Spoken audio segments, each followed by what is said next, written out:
இது என் office seal தான், ஆனா இது ஒரிஜினல் இல்ல.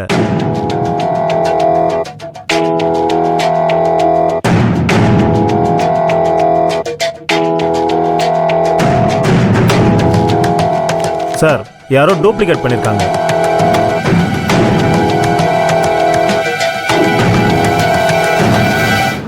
லாயர் சார், இது ஒரிஜினலா அது ஒரிஜினலா நாங்க எப்படி கண்டுபிடிக்கிறது? என்ன மேடம், நீங்க போலீஸ் மாதிரி கேள்வி கேக்குறீங்க? நான் போலீஸ் தான். அப்படியா? அப்போ ரொம்ப சௌரியமா போச்சு. என் பேரு வீரா, நான் கவர்மெண்ட் லாயர். நீங்க எங்களோட பார் கவுன்சிலையும் விசாரிச்சுக்கலாம்.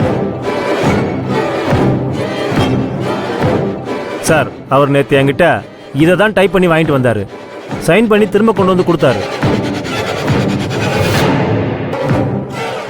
இன்னைக்கு நான் சாட்சி கழுத்து வாங்கிட்டு போக தான் வந்தேன். மற்றபடி நீங்க கொடுத்த இந்த பத்திரம் டூப்ளிகேட். யாரோ என் பேரை வச்சு ஃபோர்ஜரி பண்ணியிருக்காங்க.